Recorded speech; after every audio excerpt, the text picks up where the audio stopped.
बिस्मिल्लाहिर्रहमानिर्रहीम। आबादगार दोस्तों अस्सलाम वालेकुम। दोस्तों ये 8 नवंबर जी पोखी है TD1 अल्हम्दुलिल्लाह सजी तकरीबन ता चौधारी ॾिसो त निसरी चुकी है। हिन के एक बोरी DAP ऐं 3 बोरी यूरिया ॾिनी विया, यानी हिन जा भाण हाँ मुकम्मल कया विया आहिनि।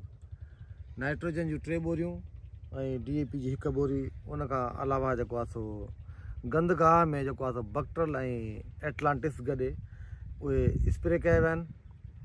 बाक़ी ज़िंक में जो आहे सो सोना सिंगार जेको ज़िंक आहे उन जी 2 थैलियूं फी एकड़ खे ॾिनी वियूं आहिनि। ऐं हीअ TD1 उहा TD1 आहे जेका असां बेसिक सीड आंदो हुयो टंडेजाम यूनिवर्सिटी खां, ऐं उनखे 2 साल लॻाए थी, पोइ वरी उनखे जेको आहे हिन साल 3 साल में 3 फसल में खणी आया आहियूं। ऐं अल्हम्दुलिल्लाह ज़बरदस्त आहे, हिन जो पन जी साइज़ बि ठीकु ठाकु आहे। ऐं जेके सर्दियूं थियूं आहिनि उन जे हिसाब सां कणिक फ़िलहाल त सुठे ग्रोथ में सुठे मूड में आहे। ऐं हीअ अञा जेको आहे सो हिते किथे बि जेको आहे सो रती रिपोर्टेड कोन थी आहे।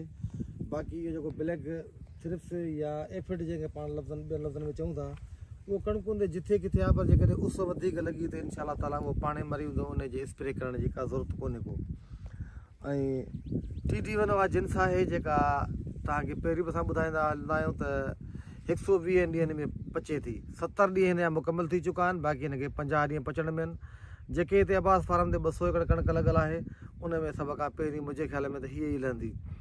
ऐं TD1 उहा जिन्स हिकु भलोड़ जिन्स जेका असांजा आबादगार इनखे विसारे छॾनि पिया या नथा खाइनि, रुगो रस्ट जे करे।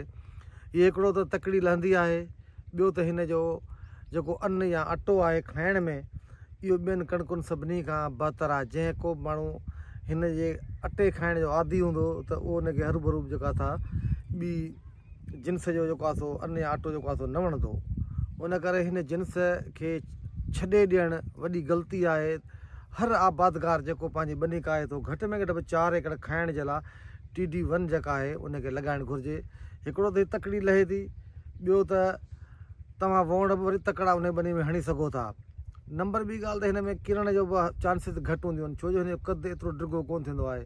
थ्रेशर जे ॻहण में तमामु सवली, छो जो हिन में जेको आहे जेका जेतिरी डिघी कणिक हूंदी उहा वरी हवा लॻी या झक लॻी त उन ते किरी पवंदी आहे।